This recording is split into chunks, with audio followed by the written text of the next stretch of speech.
ভাগ্যের সম্পর্কে এই একটি প্রশ্ন সব মানুষের মনেই থাকে, আর সেটা হলো আমাদের ভাগ্য কি আগে থেকেই নির্ধারিত থাকে নাকি আমরা নিজেই আমাদের ভাগ্য তৈরি করি। যদিও দার্শনিক এবং ধর্মীয় দৃষ্টিকোণ থেকে এর উত্তর আলাদা আলাদা হতে পারে, কিন্তু এটা হলো আমাদের জীবনের খুবই গুরুত্বপূর্ণ একটি প্রশ্ন, যে প্রশ্নের উত্তরটা প্রতিটা মানুষই জানতে চায়। আর আজকের এই ভিডিওতে গৌতম বুদ্ধের কাছে থেকে এই প্রশ্নের উত্তরটা জানতে পারবেন। তো চলুন শুরু করা যাক। একটি গ্রামে বাসুদেব নামের খুবই সাধারণ একটি কৃষক বসবাস করত। বাসুদেব খুবই পরিশ্রমী এবং সৎ একটি মানুষ ছিল, কিন্তু বাসুদেবের জীবনে অনেক কষ্ট ছিল, কারণ তার জীবনে সমস্যার কোনো অভাব ছিল না। কখনো তার ফসল নষ্ট হয়ে যেত, আবার কখনো তার পরিবারে কেউ না কেউ অসুস্থ হয়ে পড়ত। আর বাসুদেবের কাছে কৃষিকাজ করা ছাড়া অন্য কোনো উপায় ছিল না, আর কৃষিকাজ থেকে বাসুদেব ঠিকঠাক রোজগার করতে পারত না। প্রতিদিন সকালে উঠে বাসুদেব কৃষিকাজের জন্য বেরিয়ে পড়ত। সে কঠোর পরিশ্রম করত, কিন্তু সে কোনোভাবেই তার পরিশ্রমের মতো ফল অর্জন করতে পারেনি। আর এটা দেখে গ্রামের মানুষ সবসময় বাসুদেবকে বলতো, এই সবকিছু তোমার ভাগ্যের কারণেই হয়েছে, তোমার ভাগ্যে এটাই লেখা আছে, আর কেউ তোমার এই ভাগ্যকে পরিবর্তন করতে পারবে না। বারবার এই একই কথা শুনে বাসুদেব নিরাশ হয়ে যায়। বাসুদেব সবসময় এটাই চিন্তা করত, সত্যিই কি আমার ভাগ্য আগে থেকেই নির্ধারিত হয়ে আছে? আমি কি আমার ভাগ্যকে পরিবর্তন করতে পারবো না? যদি আমার জীবনে আগে থেকেই এই কষ্ট লেখা থাকে, তাহলে আমার পরিশ্রম করা তো বৃথা।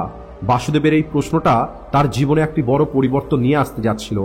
রাতে যখন বাসুদেব ঘুমিয়ে থাকত, তখন তার মনে কেবল এই চিন্তাটাই আসত, যদি তার ভাগ্যটা আগে থেকেই লেখা থাকে, তাহলে তার পরিশ্রমের কোনো মূল্য নেই। তার মনে হতো নিশ্চয় সে কোনো একটি অদৃশ্য শক্তির নিয়ন্ত্রণে আছে। বাসুদেব তার জীবনের দুঃখ নিয়ে অনেক চিন্তাতে ছিল, আর তার এই জীবন পরিবর্তন করার কোনো উপায় সে দেখতে পাচ্ছিল না। আর কিছুদিন পরে বাসুদেব জানতে পারে একমাত্র গৌতম বুদ্ধই আছেন যিনি এই প্রশ্নের উত্তর তাকে দিতে পারবেন। কারণ গ্রামের একটি বুজুর্গ মানুষ তাকে বলে, গৌতম বুদ্ধ পাশেই একটি জঙ্গলে বর্তমানে আছেন, আর উনি প্রতিটা মানুষের কঠিন প্রশ্নের উত্তর দিতে পারেন। তাই তুমিও একবার গৌতম বুদ্ধের কাছে গিয়ে তোমার এই প্রশ্নের কথা জিজ্ঞেস করতে পারো। এরপরে বাসুদেব তার স্ত্রীকে বলে, আমি গৌতম বুদ্ধের কাছে যেতে চাই।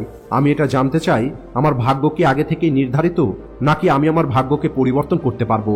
এটা শোনার পরে বাসুদেবের স্ত্রী তাকে যাওয়ার পরামর্শ দেয়, কারণ বাসুদেবের স্ত্রী এটা জানতো বাসুদেব এই প্রশ্নটা নিয়ে অনেক বেশি চিন্তাতে আছে, আর এই প্রশ্নের উত্তর তাকে মানসিকভাবে শান্তি দিতে পারে। পরের দিন সকালে বাসুদেব গৌতম বুদ্ধের সঙ্গে দেখা করার জন্য বেরিয়ে পড়ে। বাসুদেবের এই যাত্রাটা মোটেও সহজ ছিল না, কারণ তাকে নদী, পাহাড় এবং জঙ্গল পার করে যেতে হবে। আর এই যাত্রাপথে তার অনেকবার এটা মনে হয়েছে যে সে এই যাত্রাটা ছেড়ে দিয়ে বাড়ি ফিরে যাবে, কিন্তু তার মন বলছিল সে তার প্রশ্নের উত্তর না নিয়ে ফিরবে না। আর এরপরে বাসুদেব রাস্তাতে একটি বৃদ্ধ মানুষকে দেখতে পায়। ওই বৃদ্ধ মানুষটি বাসুদেবকে খেতে দেয়, আর বাসুদেবের সঙ্গে কিছুক্ষণ গল্প করে। আর ওই বৃদ্ধ মানুষটি বাসুদেবকে তার যাত্রার কারণ জিজ্ঞেস করে। বাসুদেব তার সমস্ত দুঃখের কথা ওই বৃদ্ধ মানুষটিকে খুলে বলে। ওই বৃদ্ধ মানুষটি বাসুদেবের কথা শুনে বলে, তুমি একদম সঠিক রাস্তাতে আছো, কারণ একমাত্র গৌতম বুদ্ধ তোমার এই প্রশ্নের উত্তর দিতে পারবেন। এরপরে আরো কিছুদিন যাত্রা করার পরে সবশেষে বাসুদেব গৌতম বুদ্ধের আশ্রমে গিয়ে পৌঁছায়। আর বাসুদেব গৌতম বুদ্ধকে প্রণাম করে বলে, আমার জীবনে অনেক দুঃখ আছে, আর মানুষ বলে এই সবকিছু আমার ভাগ্যে লেখা আছে। আমার ভাগ্য কি আগে থেকেই নির্ধারিত? আমি কি আমার ভাগ্যকে পরিবর্তন করার জন্য কিছুই করতে পারবো না? এটা শুনে গৌতম বুদ্ধ বলেন, বাসুদেব, তোমার প্রশ্নটা হলো অনেক গভীর, আর এই প্রশ্নের উত্তরটা তোমার ভিতরেই আছে, কিন্তু আমি তোমাকে ছোট্ট একটি গল্প বলছি, যেটা তোমার এই প্রশ্নের উত্তর বুঝতে তোমাকে সাহায্য করবে। এরপরে বুদ্ধ বলেন, মনে করো তুমি একটি বীজ রোপণ করেছো। কিছুদিন পরে ওই বীজ একটি চারাতে পরিণত হবে, আর একটি সময় পর সেটা অনেক বড় একটি গাছ হয়ে যাবে। কিন্তু ওই গাছটা কেমন হবে সেটা এর উপরে নির্ভর করবে যে ওই বীজ কতটা জল, কতটা সূর্যের আলো পেয়েছে। যদি ওই বীজ সঠিক সময়ে জল পায়, তাহলে সেটা একটি বড় বৃক্ষে পরিণত হবে, কিন্তু যদি তাকে ঠিকমতো জল না দেওয়া হয়, তাহলে ওই বীজটা শুকিয়ে যাবে। তোমার ভাগ্য ঠিক এভাবেই কাজ করে। তোমার অতীতের কর্ম হলো ওই বীজের মতো, আর তোমার বর্তমান হলো ওই বীজে জল দেবার মতো। তাই তোমার বর্তমানের কর্মই ঠিক করবে যে তোমার ভবিষ্যৎ কি রকমের হবে। এই ছোট্ট গল্পটা শোনার পরেও বাসুদেব এখনো পরিষ্কারভাবে তার প্রশ্নের উত্তরটা পায়নি। এরপরে বাসুদেব বুদ্ধকে জিজ্ঞেস করে, আমার কর্ম কি আমার ভাগ্য পরিবর্তন করতে পারবে? এরপরে বাসুদেবের প্রশ্নের উত্তর দিতে গিয়ে বুদ্ধ বলেন, ভাগ্য এবং কর্ম একে অপরের সঙ্গে যুক্ত হয়ে আছে। ভাগ্য হলো সেটা যা তোমার আগের কর্মের পরিণাম, কিন্তু মনে রেখো এটা এমন নয় যে অপরিবর্তিত। তোমার বর্তমানের কর্ম তোমার ভবিষ্যৎ নির্মাণ করবে। যদি তুমি সঠিক দিকে কর্ম করতে থাকো, তাহলে তোমার জীবনে পরিবর্তন অবশ্যই আসবে। এরপরে বুদ্ধ আরো একটি উদাহরণ দেন। মনে করো তোমার কাছে একটি নৌকা আছে, আর ওই নৌকাটা স্রোতের দিকে ভেসে যাচ্ছে। তোমার ভাগ্য হলো ওই নদীর স্রোতের মতো, যা তোমাকে একটি নির্দিষ্ট দিকে নিয়ে যাচ্ছে। কিন্তু তোমার কাছে একটি হাল আছে, আর সেটাই হলো তোমার কর্ম, যা দিয়ে তুমি স্রোতের বিপরীতেও যেতে পারো। বাসুদেব এখন অল্প একটু বুঝতে পারে যে কর্ম এবং ভাগ্য কিভাবে একে অপরের সঙ্গে যুক্ত। আর এখন বাসুদেবের মনে আরেকটি প্রশ্ন আসে, আর তাই বাসুদেব বুদ্ধকে বলে, যদি কর্মই আমাদের ভাগ্য তৈরি করে, তাহলে এর অর্থ কি এটা যাই কিছু এখন আমার সঙ্গে হচ্ছে এই সব কিছু হলো আমার পূর্বে করা কর্মের ফল? আর যদি আমি আজ থেকে ভালো কর্ম করা শুরু করে দিই, তাহলে কি আমার ভাগ্য দ্রুত পরিবর্তন হয়ে যাবে? এরপরে বুদ্ধ একটু হাসেন আর বলেন, তোমার বর্তমান কর্ম তোমার ভবিষ্যৎকে তৈরি করবে, কিন্তু এই প্রক্রিয়াটা ধীরে ধীরে সম্পূর্ণ হয়। যেমন একটি বীজ থেকে বৃক্ষ তৈরি হতে সময় লাগে, একইভাবে তোমার আগের কর্মের পরিণামকে পরিবর্তন করার জন্য ধৈর্য রেখে সঠিক কাজ করে যেতে হবে। তুমি কখনোই ভাববে না যে তোমার জীবনে পরিবর্তনটা দ্রুত চলে আসবে। সঠিক কর্ম করার কারণে জীবন অবশ্যই পরিবর্তন হবে, কিন্তু তার পরিণামটা ধীরে ধীরে দেখতে পাওয়া যাবে। আর এখন বাসুদেবের মনে আরও একটি প্রশ্ন ছিল, যে অতীতের কর্মকে কি সম্পূর্ণরূপে পরিবর্তন করা সম্ভব? এরপরে বাসুদেব বুদ্ধকে বলে, যদি আমার আগের কর্ম আমার বর্তমান দুঃখের কারণ হয়, তাহলে আমি কি সেটা সম্পূর্ণরূপে পরিবর্তন করতে পারবো, নাকি আমাকে কেবল আমার বর্তমান এবং ভবিষ্যতের উপরেই মনোযোগ দিতে হবে? এরপরে বুদ্ধ বলেন, অতীতকে পরিবর্তন করা সম্ভব নয়। যা হয়ে গেছে সেটা হয়ে গেছে, কিন্তু অতীতকে স্বীকার করে নিয়ে তুমি বর্তমানকে সুন্দর তৈরি করতে পারবে। তোমার বর্তমান কর্মগুলোই তোমার ভবিষ্যৎ নির্ধারণ করবে। যদি তুমি তোমার অতীতকে ছেড়ে দিয়ে কেবল বর্তমানের উপরে মনোযোগ দাও, তাহলে তোমার জীবন ধীরে ধীরে পরিবর্তন হওয়া শুরু হয়ে যাবে। বুদ্ধের কথা শুনে বাসুদেবের মনে একটি নতুন আশা জেগে ওঠে। বাসুদেব বুঝতে পারে যে ভাগ্য এমন কোনো জিনিস নয় যা চিরস্থায়ী, যেটাকে পরিবর্তন করা সম্ভব নয়, বরং ভাগ্য হলো কেবলমাত্র কর্মের পরিণাম। তাই যদি সে তার কর্মের মধ্যে পরিবর্তন নিয়ে আসে, তাহলে তার জীবনেও পরিবর্তন চলে আসবে। এখন বাসুদেব বুঝতে পেরেছে তার অতীতের কর্মগুলোকে স্বীকার করতে হবে আর নিজের বর্তমানের উপরে মনোযোগ দিতে হবে। এরপরে বাসুদেব বুদ্ধকে বলে, আমি এখন বুঝতে পেরেছি যে আমার ভাগ্যটা আমার হাতেই আছে। আমি আমার কর্মকে পরিবর্তন করে আমি আমার জীবনকে পরিবর্তন করতে পারবো। এরপরে বুদ্ধ বাসুদেবকে আশীর্বাদ দেয় আর বলে, সঠিক রাস্তায় চলতে গিয়ে কখনোই নিরাশ হওয়া উচিত নয়। জীবনে যাই কিছু হয় সেই সব কিছু আমাদের কর্মের পরিণাম। যদি আমরা সঠিক দিকে কর্ম করতে থাকি, তাহলে আমাদের ভবিষ্যৎ অবশ্যই পরিবর্তন হবে। এরপরে বাসুদেব বুদ্ধের কাছে বিদায় নিয়ে নিজের গ্রামে ফিরে আসে। এখন তার মনের মধ্যে একটি আলাদা এনার্জি ছিল। তার এই বিশ্বাসটা তৈরি হয়ে গেছিল যে তার জীবনে যে কষ্ট আছে সেই সমস্ত কষ্টগুলো তার অতীতের কর্মের ফল, কিন্তু এখন সে তার বর্তমান কর্ম দিয়ে তার ভবিষ্যৎ পরিবর্তন করতে পারবে। গ্রামে ফিরে এসে বাসুদেব তার জীবনে পরিবর্তন শুরু করে, আর সে তার কৃষিকাজে আরো বেশি পরিশ্রম করা শুরু করে আর নিজের ব্যবহারের মধ্যে ধৈর্য নিয়ে আসে। আর ধীরে ধীরে বাসুদেবের জীবনে পরিবর্তন আসতে শুরু করে। এখন বাসুদেবের জমির ফসল অনেক ভালো হতে শুরু করে। এখন বাসুদেবের পরিবারে সবাই সুস্থ এবং খুশি জীবন কাটাতে থাকে, আর বাসুদেবের আর্থিক অবস্থাও পরিবর্তন হয়ে যায়। আর বাসুদেবের পরিশ্রম এবং সঠিক কর্মের কারণে খুব দ্রুত বাসুদেব গ্রামের সব থেকে ধনী মানুষ হয়ে যায়। এরপরে বাসুদেব পুনরায় একদিন বুদ্ধের কাছে যায় আর বুদ্ধকে ধন্যবাদ দিয়ে বলে, আপনি আমাকে শিখিয়েছেন যে ভাগ্য এবং কর্ম একে অপরের সঙ্গে যুক্ত। আপনি আমাকে দেখিয়েছেন যদি আমরা সঠিক দিকে কাজ করি তাহলে আমাদের ভবিষ্যৎ পরিবর্তন হতে পারে। আমি এখন বুঝতে পেরেছি যে ভাগ্য কোনো চিরস্থায়ী জিনিস নয়, তাই আমাদের কেবল আমাদের কর্মের উপরেই মনোযোগ দিতে হবে। এরপরে বুদ্ধ হেসে উত্তর দেন, বাসুদেব, তুমি এখন এটা বুঝতে পেরেছো যে আমাদের জীবনে সবকিছু আমাদের কর্মের উপরে নির্ভর করে। ভাগ্য হলো আমাদের আগের করা কর্মের পরিণাম, আর আমাদের বর্তমান কর্মই আমাদের ভবিষ্যৎ তৈরি করবে। তাই জীবনে কখনোই নিরাশ হবে না, কারণ তোমার কর্মই হলো তোমার সব থেকে বড় সঙ্গী। এখন বাসুদেব সম্পূর্ণরূপে আত্মনির্ভর এবং আত্মবিশ্বাসী হয়ে গেছে। বাসুদেব এই কথাটা জেনে গেছে জীবনে কোনো কিছুই চিরস্থায়ী নয়, আর একমাত্র আমাদের কর্মই আমাদের ভবিষ্যৎকে পরিবর্তন করতে পারে। এই গল্প থেকে আমরা এটাই শিখতে পারি যে আমাদের ভাগ্য আগে থেকে নির্ধারিত থাকে না, আমাদের কর্ম আমাদের ভবিষ্যৎ নির্ধারণ করে। আর যদি আমরা সঠিক দিকে কর্ম করতে পারি, তাহলে আমরা আমাদের জীবনে সুখ এবং সমৃদ্ধি নিয়ে আসতে পারবো। আপনি কি কখনো এটা চিন্তা করে দেখেছেন সুখ কাকে বলে? কেন আমরা সবসময় সেই সব কিছুর জন্য দুঃখে থাকি যেটা আমাদের কাছে নেই, যদিও আসল খুশিটা তার মধ্যেই লুকিয়ে থাকে যে জিনিসগুলো এখন আমাদের কাছে আছে। আর যদি আমরা ভালোভাবে দেখার চেষ্টা করি, তাহলে আমরা দেখতে পাবো যে সমস্ত জিনিসগুলোর কারণে আমরা দুঃখ অনুভব করি তার থেকে অনেক বেশি কিছু আমাদের কাছে আছে খুশিতে থাকার জন্য। আজকের এই ভিডিওটি না কেবলমাত্র আপনার চোখ খুলে দেবে, বরং আপনাকে এটা খুব ভালোভাবে শেখাবে যে আপনার জীবনে সুখ এবং দুঃখটা আপনার বাহ্যিক পরিস্থিতির উপরে নির্ভর করে না, বরং এটা আপনার দৃষ্টিকোণের উপরে নির্ভর করে। তো চলুন শুরু করা যাক। অনেক পুরনো দিনের কথা, একটি শহরে খুবই গরিব একটি মানুষ থাকতো। ওই গরিব মানুষটি যখনই কোনো ধনী মানুষকে দেখতে পেত, তখন সে মনে মনে বলতো, হে ভগবান, আপনি আমাকে এত গরিব কেন তৈরি করেছেন?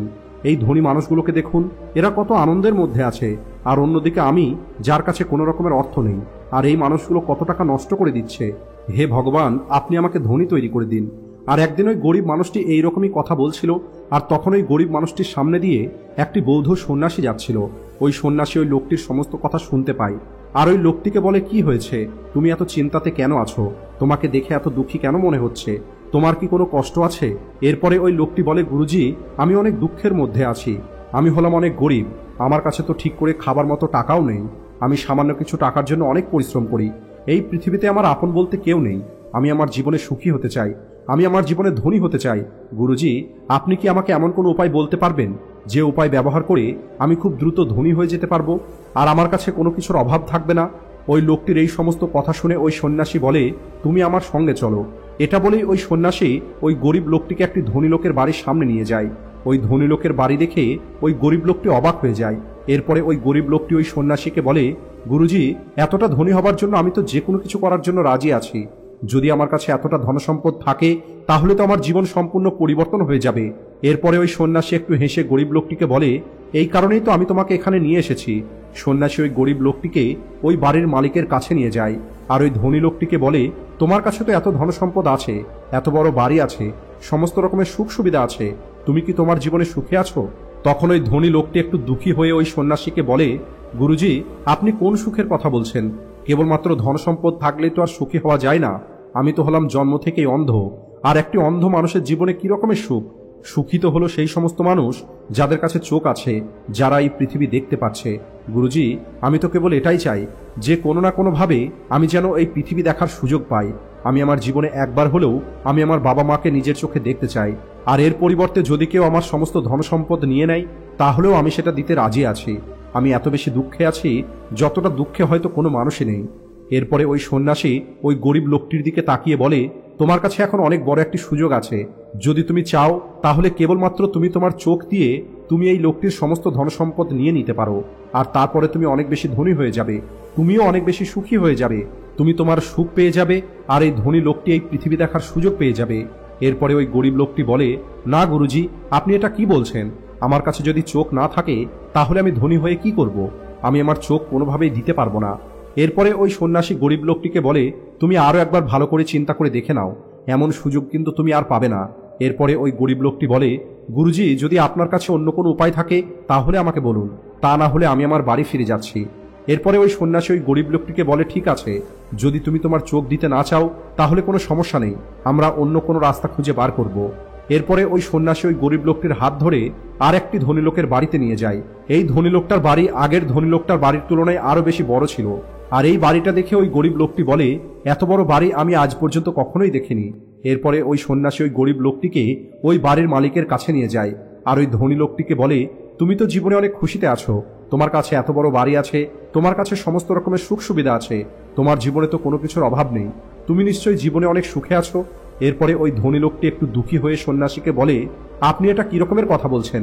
আপনি তো খুব ভালো করে জানেন আমার দুটো হাত নেই, আমি হলাম পঙ্গু। এই যে ধনসম্পদ আপনি দেখতে পাচ্ছেন, এই সব কিছু দিয়েও আমি আমার হাত ফিরিয়ে নিয়ে আসতে পারবো না। তাই এই ধনসম্পদের আমার কাছে কোনো মূল্য নেই। এর থেকে ভালো হতো যদি ভগবান আমাকে গরিব তৈরি করত আর আমাকে একটি সুস্থ শরীর দান করত। না জানি কেন উপরওয়ালা আমাকে পঙ্গু তৈরি করেছেন। আমার মধ্যে যতটা দুঃখ আছে এতটা দুঃখ কোনো মানুষের মধ্যেই নেই। এরপরে পুনরায় ওই সন্ন্যাসী গরিব লোকটির দিকে তাকিয়ে বলে, তোমার কাছে আরো একটি সুযোগ আছে, যদি তুমি চাও তাহলে তুমি তোমার দুটো হাত দিয়ে এই ধনী লোকের সমস্ত সম্পদ নিয়ে নিতে পারো। এরপরে ওই গরিব লোকটি সন্ন্যাসীকে বলে, গুরুজি, আপনি এটা কি বলছেন? আমি পঙ্গু হয়ে গেলে এই ধনসম্পদ নিয়ে আমি কি করব? আপনার কাছে কি এমন কোনো ধনী মানুষ নেই যার সম্পূর্ণ শরীর সুস্থ আছে আর তার কাছে অনেক বেশি ধনসম্পদ আছে? এরপরে ওই সন্ন্যাসী গরিব লোকটির হাত ধরে তৃতীয় আর একটি ধনী লোকের বাড়িতে নিয়ে যায়। ওই ধনী লোকটির কাছে নিজের একটি মহল ছিল, যেটা দেখে ওই গরিব লোকটি সন্ন্যাসীকে বলে, গুরুজি, এই মানুষটা নিশ্চয়ই অনেক খুশিতে আছে, কারণ এর কাছে কত সুন্দর মহল আছে, এর কাছে কত ধনসম্পদ আছে, এর জীবনে নিশ্চয়ই অনেক সুখ আছে। এরপরে ওই সন্ন্যাসী ওই গরিব লোকটিকে ওই মহলের মালিকের কাছে নিয়ে যায়, আর ওই ধনী লোকটিকে বলে, তুমি নিশ্চয়ই অনেক খুশিতে আছো, কারণ তোমার কাছে এত বড় একটি মহল আছে, এত ধনসম্পদ আছে, তোমার কাছে সমস্ত রকমের সুখ সুবিধা আছে, তোমার জীবন নিশ্চয়ই অনেক আনন্দের সঙ্গে কাটছে। এর উত্তরে ওই ধনী লোকটি বলে, গুরুজি, আপনি কোন আনন্দের কথা বলছেন? আমার মতো দুঃখী মানুষ এই পৃথিবীতে আর কেউ নেই। আমার মনের মধ্যে এখন অনেক কষ্ট আছে, কারণ আমার স্ত্রী আমাকে ধোঁকা দিয়েছে, সে অন্য কারোর সঙ্গে চলে গেছে যে আমার থেকেও অনেক বেশি ধনী। আমি আজ এটা খুব ভালোভাবে বুঝতে পেরেছি, এই ধনসম্পদ কখনোই কোনো মানুষকে সুখ দিতে পারে না। আর যখন মনের মধ্যে দুঃখ থাকবে তখন এই ধনসম্পদের কোনো মূল্য নেই। আমার থেকে বেশি সুখে তো সেই মানুষ আছে যার স্ত্রী অন্তত তার সঙ্গে আছে। এরপরে ওই বৌদ্ধ সন্ন্যাসী গরিব লোকটির দিকে তাকিয়ে বলে, তুমি কি এই মানুষটার দুঃখগুলো নিয়ে তুমি এই ধনসম্পদ নিতে চাও? তখন ওই গরিব লোকটি বলে, যদি আমার নিজের স্ত্রী আমাকে ধোঁকা দিয়ে দেয়, আমাকে যদি একাই থাকতে হয়, তাহলে এমন ধনসম্পদ নিয়ে আমি কি করব? এরপরে ওই সন্ন্যাসী ওই গরিব লোকটির হাত ধরে নিয়ে সেখান থেকে চলে যায়। আর রাস্তাতে ওই গরিব লোকটি সন্ন্যাসীকে বলে, গুরুজি, এই পৃথিবীতে কি এমন কোনো মানুষ নেই যে মানুষটা অনেক বেশি সুখে আছে? তখন ওই সন্ন্যাসী গরিব লোকটিকে বলে, তুমি একবার চিন্তা করে আমাকে বলো, তুমি কেন সুখে নেই? এই কথাটা শোনার পরে ওই গরিব লোকটি অনেকক্ষণ চিন্তা করে, কিন্তু কোনো রকমের উত্তর সে দিতে পারেনি। সবশেষে ওই সন্ন্যাসী গরিব লোকটিকে বলে, এর কারণ হলো তুমি সেই জিনিসটা পেতে চাও যে জিনিসটা তোমার কাছে নেই। তোমার কাছে ধনসম্পদ নেই, আর তুমি ওই ধনসম্পদই পেতে চাও। তুমি ধনী হতে চাও। তোমার মনে হয় যে তুমি ধনী হয়ে গেলে ওই ধনসম্পদ তোমাকে সুখ দেবে, কিন্তু তুমি এই সত্যটা ভুলে যাচ্ছ, পরবর্তীতে এটাই তোমাকে দুঃখ দেবে। যেমন প্রথম যে ধনী মানুষটার কাছে আমরা গেছিলাম, তার কাছে চোখ ছিল না, আর তার কাছে যেটা ছিল না সে কেবল সেটা নিয়েই দুঃখে ছিল। যদিও তার কাছে অনেক বেশি ধনসম্পদ ছিল এবং তার সম্পূর্ণ শরীর সুস্থ ছিল, কিন্তু তার মনোযোগটা সেই সব কিছুর উপরে ছিল না, বরং এই সব কিছু ছেড়ে দিয়ে সে সেটা নিয়ে চিন্তাতে ছিল যেটা তার কাছে ছিল না। একইভাবে দ্বিতীয় ধনী মানুষটার চোখ ছিল, ধনসম্পদ ছিল, কিন্তু তার দুটো হাত ছিল না, আর যাই কিছু তার কাছে ছিল সেই সব কিছু সে আনন্দ নিচ্ছিল না, বরং সে তো এই দুঃখের মধ্যে ছিল যে তার কাছে দুটো হাত নেই। আর তৃতীয় ধনী লোকটিও অনেক বেশি দুঃখে ছিল, কারণ তার কাছে ধনসম্পদ ছিল, সুখ সুবিধা ছিল, তার সমস্ত শরীর সুস্থও ছিল, কিন্তু তারপরও তার মনের মধ্যে অনেক দুঃখ ছিল। এর কারণ হলো তাকে তার স্ত্রী ধোঁকা দিয়েছে। এরপরে ওই সন্ন্যাসী বলে, ধনী ও গরিব হওয়ার সঙ্গে আমাদের সুখের কোনো সম্পর্ক নেই। আমরা ধনী হই অথবা গরিব, আমাদের দুঃখী হবার একমাত্র কারণ হলো এটাই যে আমরা সবসময় সেই জিনিসের পিছনে ছুটে বেড়াই যেটা আমাদের কাছে নেই, আর যেটা বর্তমানে আমাদের কাছে আছে আমরা তার উপরে মনোযোগ দিই না, আর না আমরা সেটার আনন্দ নিতে পারি। আমরা কেবলমাত্র ভবিষ্যতের কথা ভাবতে থাকি, আর এই সমস্ত ভুলগুলো আমরা বর্তমানে থেকে করি। আর এটাই হলো কারণ যে তুমি কখনোই সুখ উপভোগ করতে পারোনি, তুমি কখনোই খুশিতে থাকতে পারোনি, কারণ তোমার জীবনে যে খুশিতে থাকার সময়, সেই সময়গুলো তুমি ভবিষ্যতের কথা ভেবে নষ্ট করে দিচ্ছ। এরপরে ওই সন্ন্যাসী ওই গরিব লোকটিকে বলে, তুমি আমাকে বলো, ওই তিনটি মানুষের জীবনে যে দুঃখগুলো আছে, সেই দুঃখগুলোর মধ্যে কোনো দুঃখটা কি তোমার ভিতরে আছে? তখন ওই গরিব লোকটি একটু চিন্তা করে সন্ন্যাসীকে বলে, না গুরুজি, আমার কাছে ওই তিনটে ধনী মানুষের দুঃখগুলোর মধ্যে কোনো দুঃখই নেই। এরপরে ওই সন্ন্যাসী গরিব লোকটিকে বলে, তাহলে তুমি দুঃখে কেন আছো? এরপরে ওই গরিব লোকটি বলে, গুরুজি, হয়তো আমি ওই তিনটে ধনী মানুষের তুলনায় সুখে আছি, কিন্তু ধনসম্পদ রোজগার করা এবং অর্থ রোজগার করার ইচ্ছা রাখা কি উচিত নয়? আমাকে কি আমার বর্তমানকে এভাবেই স্বীকার করে নিতে হবে? আমাকে কি সবসময় এভাবেই গরিব থাকতে হবে? এরপরে ওই সন্ন্যাসী একটু হেসে গরিব লোকটিকে বলে, তোমাকে বর্তমান পরিস্থিতির আনন্দ নিতে হবে, আর বর্তমান পরিস্থিতিতে থেকে তোমাকে সেই সমস্ত কর্ম করতে হবে যে কর্মগুলোর কারণে তোমার ভবিষ্যৎ পরিবর্তন হবে। কিন্তু তুমি ভুল করেও সেই সব কিছুর পিছনে তোমার সময় নষ্ট করবে না যে জিনিসগুলো তোমার কাছে এখন নেই। তোমার কাছে এখন যাই কিছু আছে সেই সব কিছুর তুমি আনন্দ নাও, আর তুমি তোমার জীবনে যাই কিছু পেতে চাও তার জন্য তুমি কর্ম করে যাও, আর ওই কর্মের ফল তুমি ভবিষ্যতে অবশ্যই পাবে। অর্থাৎ তোমাকে ভবিষ্যতের কোনো চিন্তা করতে হবে না, কারণ যদি তুমি ভবিষ্যতের চিন্তা করতে থাকো তাহলে তুমি বর্তমানে না কর্ম করতে পারবে আর না বর্তমানে খুশিতে থাকতে পারবে। তাই তোমার পরিস্থিতি যত খারাপই হোক না কেন, তোমাকে কেবলমাত্র তোমার বর্তমানের উপরে মনোযোগ দিতে হবে আর নিজের কর্মের উপরে মনোযোগ দিতে হবে। এটা বলেই ওই সন্ন্যাসী নিজের কথা শেষ করে। এখন ওই গরিব লোকটি ওই সন্ন্যাসীর কথা খুব ভালোভাবে বুঝতে পেরেছে। সে বুঝতে পেরেছে তাকে তার বর্তমানের উপরে মনোযোগ দিতে হবে, তাকে তার বর্তমান পরিস্থিতি ঠিক করতে হবে, আর ভবিষ্যৎ পরিবর্তন করার জন্য তাকে কাজ করে যেতে হবে। এরপরে ওই গরিব লোকটি ওই সন্ন্যাসীকে ধন্যবাদ দেয় এবং নিজের বাড়িতে ফিরে আসে। আর এরপর থেকে ওই গরিব লোকটি এটা ভেবেই খুশিতে থাকা শুরু করে যে সে অন্তত ওই তিনটে ধনী মানুষের থেকে খুশিতে আছে। হ্যাঁ, এই কথাটা সত্যি যে তার কাছে ধনসম্পদ নেই, কিন্তু তার কাছে এমন কিছু জিনিস আছে যা ধনসম্পদের থেকেও অনেক বেশি মূল্যবান, আর সেটা হলো তার একটি সুস্থ শরীর। একবার একটি গরিব ছেলে তার গরিব হওয়া নিয়ে অনেক বেশি হতাশার মধ্যে ছিল। আর এরপরে ওই গরিব ছেলেটি একটি মহাত্মাজির কাছে যায় আর ওই গুরুজিকে বলে, গুরুজি, এই পৃথিবীতে কিছু মানুষ এমন আছে যারা অনেক বেশি সফল আর তারা কোটি কোটি টাকা রোজগারও করছে, অন্যদিকে বেশিরভাগ মানুষ এমন আছে যারা গরিব এবং অভাবের মধ্যে বেঁচে আছে। আর এমনটা কেন হয়? এমন কি আছে যে একটি সফল মানুষকে একটি গরিব মানুষের থেকে আলাদা তৈরি করে? ওই গরিব ছেলেটির মুখে এই প্রশ্ন শুনে ওই গুরুজি বলে, জীবনে সফল এবং ধনী হবার জন্য কিছু নিয়ম আছে, যে নিয়মগুলো ধনী মানুষগুলো জেনে অথবা না জেনে পালন করে। আর আজ আমি তোমাকে সেই সমস্ত নিয়মগুলো সম্পর্কেই বলবো। আর যদি এই নিয়মগুলো তুমি তোমার জীবনে নিয়ে আসতে পারো, তাহলে তুমিও একটি সফল ও ধনী মানুষ হতে পারবে, আর তুমি একটি সুন্দর জীবনে বেঁচে থাকতে পারবে। যার মধ্যে সবার প্রথম নিয়ম হলো, নিজের জন্য একটি বড় লক্ষ্য ঠিক করে নাও। বেশিরভাগ মানুষকে যখন এই কথাটা জিজ্ঞেস করা হয় যে তোমার জীবনের লক্ষ্যটা কি, তখন দেখা যায় এই কথাটার উত্তরে অনেক মানুষ কেবলমাত্র একটু হাসে, তাদের কাছে কোনো সঠিক উত্তর থাকে না। আর তারা বলে, এখনো পর্যন্ত আমি তেমন কিছু চিন্তা করিনি। আর যদি তোমার উত্তরটাও ঠিক এমনই হয়, তাহলে তোমার এই উত্তরটাকে আজই পরিবর্তন করতে হবে। আজ তোমাকে গভীরভাবে চিন্তা করে নিজের জীবনের জন্য একটি লক্ষ্য ঠিক করে নিতে হবে। কিন্তু মনে রেখো, চাকরি পাওয়াটা জীবনের কোনো লক্ষ্য হতে পারে না। যদিও এই চাকরি পাওয়াটা তোমার জীবনের একটি পদক্ষেপ হতে পারে, তাই তোমাকে তোমার জীবনের জন্য একটি বড় লক্ষ্য ঠিক করতে হবে। আর সেই লক্ষ্যটা অর্জন করার জন্য তোমাকে 3টে কাজ করতে হবে, যার মধ্যে প্রথম হলো, তোমাকে তোমার লক্ষ্যটা একটি কাগজে পরিষ্কারভাবে লিখে নিতে হবে। ওই লক্ষ্যটাকে কেবলমাত্র তোমার ব্রেনের মধ্যে রেখে দেবে না। দ্বিতীয়ত, নিজের লক্ষ্যটা পাবার জন্য তুমি তোমার জীবনে কি কি ত্যাগ করতে পারবে। তুমি কি তোমার ঘুমানো কম করতে পারবে? তুমি কি অন্যের থেকে বেশি পরিশ্রম করতে পারবে? তুমি কি তোমার বন্ধুদের সঙ্গে আড্ডা দেওয়া, গল্প করা বন্ধ করতে পারবে? আর রোজ তুমি তোমার লক্ষ্য সম্পর্কে বই পড়তে পারবে? এই রকমই অনেক কিছু, অর্থাৎ যাই কিছু তুমি তোমার লক্ষ্য অর্জন করার জন্য ত্যাগ করতে পারবে, সেই সব কিছু কাগজে লিখে ফেলো। আর তৃতীয়ত, প্রতিদিন অন্তত 3বার নিজের লক্ষ্যটা অবশ্যই পড়তে হবে। এর ফলে তোমার ব্রেনে এই কথাটা খুব ভালোভাবে বসে যাবে যে তুমি তোমার জীবনের কাছে কি পেতে চাও। আর এরপরে দেখবে তোমার ব্রেন তোমার লক্ষ্যটা অর্জন করার দিকেই কাজ করা শুরু করে দেবে। আর তোমার সামনে তোমার লক্ষ্যটা অর্জন করার জন্য নতুন নতুন উপায় চলে আসবে, যার উপরে কাজ করে তুমি তোমার লক্ষ্য অর্জন করে নিতে পারবে। 2 নম্বর নিয়ম হলো, নিজের উপরে বিশ্বাস করা শিখতে হবে। যদি তুমি সত্যিই তোমার জীবনে সফল হতে চাও, তাহলে তোমাকে নিজের উপরে বিশ্বাস করতে হবে। তোমাকে এটা বিশ্বাস করতে হবে যে তুমিও সফল এবং ধনী হতে পারবে।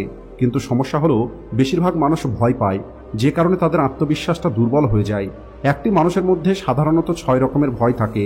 প্রথমত গরিব হয়ে যাবার ভয়, দ্বিতীয়ত বৃদ্ধ হয়ে যাবার ভয়, তৃতীয়ত খারাপ হবার ভয়, চতুর্থ ভালোবাসা এবং সম্মানের ভয়, পঞ্চম অসুস্থতার ভয় এবং ষষ্ঠ মৃত্যুর ভয়।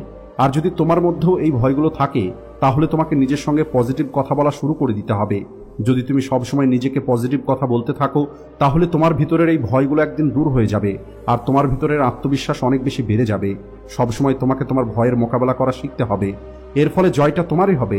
যেমন যদি কোনো একটি ছোট্ট বাচ্চা পড়ে যাওয়ার ভয়ে হাঁটাই বন্ধ করে দেয়, তাহলে সে কি কখনো হাঁটা শিখতে পারবে? ঠিক এই রকম মানসিকতার সঙ্গেই তোমাকে তোমার লক্ষ্যের দিকে এগিয়ে যেতে হবে। তুমি 1000বার পড়ে যাবে, কিন্তু তোমাকে 1000বারই উঠে দাঁড়াতে হবে। 3 নম্বর নিয়ম হলো, তুমি যে কাজটাই করবে সেটা তোমার সম্পূর্ণ এনার্জি এবং উৎসাহের সঙ্গে করবে। অনেক মানুষ আছে যারা কাজের কথা শুনলেই মন খারাপ করে নেয়, কিন্তু যতক্ষণ পর্যন্ত তুমি তোমার কাজকে ভালো না বাসবে, ততদিন পর্যন্ত তোমার কাজ কিভাবে পূর্ণ হবে? এই কারণে তোমাকে তোমার বড় কাজটাকে ছোট ছোট ভাগে ভাগ করে নিতে হবে। মাঝে মাঝে তোমাকে বিশ্রাম করতে হবে, তোমার কাজকে মজাদার তৈরি করতে হবে, আর সবসময় নিজেকে বলতে হবে, আমি আমার কাজকে অনেক ভালোবাসি। 4 নম্বর নিয়ম হলো, আত্মনিয়ন্ত্রণ করা শিখতে হবে। আমাদের মধ্যে যখন অনেক বেশি এনার্জি থাকে, তখন যে কোনো কাজ আমরা খুব দ্রুত করে ফেলতে পারি, কিন্তু আত্মনিয়ন্ত্রণ আমাদের এই কাজটিকে সঠিক দিশা দিতে পারে। যেমন তোমাকে সকালে দ্রুত উঠতে হবে, যদি কোথাও তোমাকে যেতে হয় তাহলে সময় মতো সেখানে পৌঁছাতে হবে। কোনো কাজই তুমি অর্ধেক করে ছেড়ে দেবে না, কোনো কাজ পরে করব বলে রেখে দেবে না, ফালতু গল্পের মধ্যে পড়ে থাকবে না, কথায় কথায় রেগে যাওয়া এবং অন্যের সঙ্গে তর্ক করবে না। এগুলো হলো এমন কিছু কাজ, যে কাজগুলো করা অথবা না করার জন্য তোমার আত্মনিয়ন্ত্রণ থাকাটা অনেক প্রয়োজন। তাহলেই তুমি তোমার জীবনে একদিন সফলতা পাবে। যেমন যদি কোনো একটি দোকানদার সময় মতো দোকান না খোলে, তাহলে কি তার ব্যবসা ঠিক মতো চলবে? কখনোই চলবে না। একইভাবে জীবনে সফল হবার জন্য কিছু সময়ের আনন্দ মজা তোমাকে ত্যাগ করতে হবে, আর এর জন্য তোমাকে আত্মনিয়ন্ত্রণ করা শিখতে হবে। 5 নম্বর নিয়ম হলো, টাকা সেভ করে রাখার অভ্যেস তৈরি করতে হবে। অনেক মানুষ আছে যারা অল্প একটু টাকা রোজগার করেই অন্য মানুষকে দেখানোর জন্য দামি দামি জিনিসপত্র কেনা শুরু করে দেয়। তাই নিজের শখ এবং অন্য মানুষদেরকে দেখাতে গিয়ে তারা এমন কিছু জিনিস কেনা শুরু করে যেগুলো তাদের খরচ আরও বেশি বাড়িয়ে দেয়, যেমন দামি বাড়ি, দামি গাড়ি, দামি মোবাইল, আরও অনেক কিছু। এর ফলে তারা কখনোই টাকা সেভ করতে পারে না, আর সবসময় এই গরিব হয়েই তারা থেকে যায়। তাই একটি মানুষ যে পরিমাণ টাকা রোজগার করে, তার অন্তত 20% টাকা তার সেভ করে রাখা উচিত, কারণ তোমার এই সেভ করে রাখা টাকাগুলোই ভবিষ্যতে তোমাকে একদিন ধনী হতে সাহায্য করবে। 6 নম্বর নিয়ম হলো, একটি লিডারের মতো চিন্তা করা শিখতে হবে। সফল সেই মানুষই হতে পারে যে মানুষ একটি লিডারের মতো চিন্তা করে। একটি লিডারের মতো কাজ করার জন্য তোমাকে যেটা করতে হবে, প্রথমত তোমার লক্ষ্যটা কিভাবে অর্জন করবে তার একটি পরিকল্পনা তৈরি করতে হবে। দ্বিতীয়ত, ওই লক্ষ্যটা অর্জন করার জন্য প্রয়োজনীয় কাজ করা শুরু করতে হবে। একটি লিডার এবং একটি সাধারণ মানুষের মধ্যে এটাই হলো পার্থক্য, যে একটি সাধারণ মানুষ 2-3 বার অসফল হয়ে যাবার পরে হার মেনে নেয়, কিন্তু একটি লিডার যতবারই অসফল হয়ে যাক না কেন তারা কখনোই হার মেনে নেয় না আর নিজের চেষ্টা চালিয়ে যেতে থাকে। একটি সত্যিকারের লিডার কখনোই দাঁড়িয়ে পড়ে না, বরং এরা নিজের উপরে বিশ্বাস রেখে এগিয়ে চলে। 7 নম্বর নিয়ম হলো সবসময় অতিরিক্ত করার চেষ্টা করো। এই একটি অভ্যেস একটি মানুষের তার ব্যবসা অথবা চাকরিতে দ্রুত সফলতা অর্জন করার জন্য প্রয়োজন। তোমাকে যতটা কাজের জন্য মূল্য দেওয়া হয় তার থেকে একটু বেশি করার চেষ্টা করো। শুরুতে কেবল টাকা রোজগার করার জন্য নয়, বরং শেখার জন্য কাজ করো।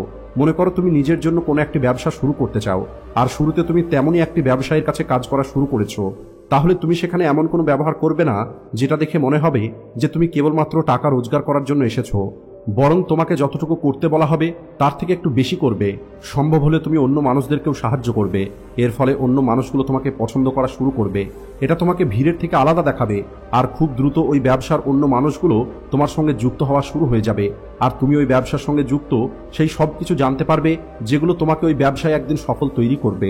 মনে রেখো, যে মন দিয়ে কাজ করবে, সবাইকে সাহায্য করবে, সবসময় খুশিতে থাকবে, এমন মানুষগুলোই দ্রুত নিজের লক্ষ্য অর্জন করতে সফল হবে। 8 নম্বর নিয়ম হলো নিজের ব্যক্তিত্বকে আকর্ষণীয় তৈরি করতে হবে।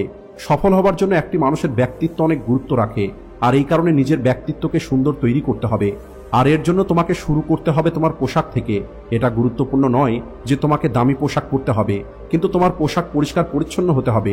তোমার শরীরকেও পরিষ্কার রাখতে হবে। তোমার পায়ের নখ থেকে শুরু করে মাথার চুল পর্যন্ত সবকিছু পরিষ্কার রাখতে হবে। কিন্তু বাহ্যিক সৌন্দর্যের থেকেও অনেক বেশি গুরুত্বপূর্ণ হলো তোমার ভিতরের সৌন্দর্য। এই কারণে তোমার চেহারাতে সবসময় হাসি থাকতে হবে, মানুষের সঙ্গে হাসি মুখে কথা বলতে হবে, তাদের প্রয়োজনে তাদেরকে সাহায্য করতে হবে। এই সব কিছুর কারণে তোমার ব্যক্তিত্ব অনেক সুন্দর তৈরি হবে। তোমার বন্ধুর সংখ্যাটা বেড়ে যাবে, অন্য মানুষদের সঙ্গে তোমার সম্পর্ক মজবুত হবে, যা সফলতার জন্য অনেক বেশি প্রয়োজন। 9 নম্বর নিয়ম হলো অন্য মানুষগুলো তোমার সম্পর্কে কি বলছে সেই সব কিছুতে মন দিও না। তুমি যাই কিছু করো না কেন, তুমি যত ভালো কাজই করো না কেন, তোমার চারপাশে এমন কিছু মানুষ থাকবে যারা সবসময় তোমার কিছু না কিছু কমতি খুঁজে বার করবে, তোমার সম্পর্কে খারাপ কথা বলবে। তাই এমন মানুষগুলোর কথাতে তুমি একদমই মনোযোগ দেবে না, আর না তাদের সঙ্গে তর্ক করে তুমি তোমার মূল্যবান সময় এবং এনার্জি নষ্ট করবে। কারণ যদি তুমি এই সমস্ত মানুষগুলোর সঙ্গে তর্ক করো, তাহলে ধীরে ধীরে তুমি ঠিক তাদের মতোই হয়ে যাবে। 10 নম্বর নিয়ম হলো নিজের ভুল থেকে শিখতে হবে। মনে রেখো, জীবনে অসফলতা বলে কোনো কিছু হয় না। এগুলো তো হলো কেবলমাত্র তোমার জন্য একটি শিক্ষা, যেটা তোমাকে শিখিয়ে যায় যে এই উপায়টা কাজ করবে না। এই কারণেই যখনই তুমি তোমার জীবনে হেরে যাবে, তখন সেখান থেকে তোমাকে শিক্ষা গ্রহণ করতে হবে, আর তোমাকে অন্য উপায় খুঁজে বার করতে হবে। কখনোই হতাশ হয়ে দাঁড়িয়ে পড়বে না। আর যদি কেউ কোনো ভুল করে থাকে, তাহলে তাকে তার ভুল সংশোধন করার সুযোগ দাও। তুমি কখনোই তাকে খারাপ কথা বলবে না। আর যদি তুমি এটা করো, তাহলে অন্য মানুষগুলো তোমাকে সম্মান করবে না। আর সবশেষে এটাই বলবো, তুমি নিজের ভিতরে দেখার চেষ্টা করো, আর তোমার ভিতরে নিজেকে সফল তৈরি করার সাহস এবং বিশ্বাস নিয়ে আসো। আর এই ছোট্ট জিনিসটা না বোঝার কারণে অনেক মানুষ অসফল হয়ে যায়, আর তারা জীবনে কোনো কিছুই করতে পারে না, কারণ তারা নিজের ভিতরে দেখতে পারে না। তারা এটা চিন্তা করতেই পারে না যে তারাও জীবনে সফল হতে পারবে। আর সবশেষে এরা তাদের ভাগ্যকে দোষ দিতে থাকে। এরা কখনোই নিজের ভিতরের দুর্বলতাগুলোকে দেখার চেষ্টা করে না। তাই তোমাকে অলসতা ছেড়ে দিতে হবে এবং কাজ করা শুরু করতে হবে। আর তোমাকে বিশ্বাস করতে হবে যে তুমিও সফল হতে পারবে, তুমিও ধনী হতে পারবে। হতে পারে এখানে কিছু সময় লাগবে, কিন্তু যদি তুমি লেগে থাকো, তাহলে সফলতা একদিন না একদিন তোমার কাছে অবশ্যই ধরা দেবে। এটা বলেই ওই গুরুজি ওনার কথা শেষ করেন। এখন ওই ছেলেটি তার প্রশ্নের উত্তর পেয়ে গেছে, আর এই কারণেই ছেলেটি গুরুজিকে ধন্যবাদ দেয় আর সেখান থেকে চলে যায়। তো বন্ধুরা, আশা করি আজকের এই ভিডিও থেকে আপনারা অনেক কিছু শিখতে পেরেছেন। তাই ভিডিও ভালো লাগলে ভিডিওটিকে লাইক ও শেয়ার করতে ভুলবেন না। Thanks for watching.